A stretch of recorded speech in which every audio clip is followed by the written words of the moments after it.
محمد نبینا بنور ہدینا۔ محمد صلی اللہ علیہ وسلم سے محبت کا تقاضا ہے کہ آپ کی امت سے محبت کی جائے، ان سے خیرخواہی کی جائے، ان سے تعاون کیا جائے، ان سے اظہار ہمدردی کیا جائے۔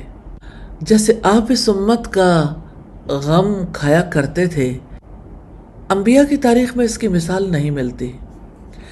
اس محبت کا تقاضا ہے کہ نبی صلی اللہ علیہ وسلم کی امت سے محبت کی جائے، کسی فرد کو حقیر نہ سمجھا جائے، حتی الامکان سب کے ساتھ تعاون، ہمدردی اور خیرخواہی کی جائے، کسی کو نقصان پہنچانے سے، پریشان کرنے سے بچا جائے۔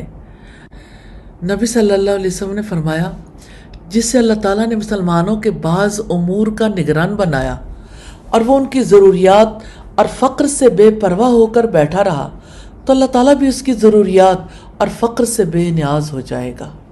اللہ اکبر۔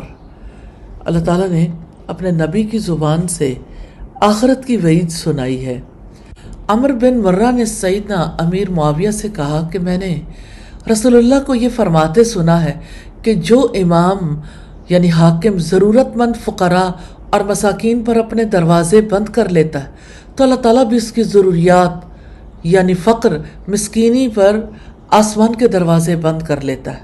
یہ سن کر امیر معاویہ نے ایک آدمی کو عوام کی ضروریات پوری کرنے پر مامور کر دیا۔ اللہ تعالیٰ سے دعا ہے ہمیں امت سے محبت کرنے کی توفیق عطا فرما دیں۔ آمین ثم آمین۔ محمد نبینا بنور ہدینا۔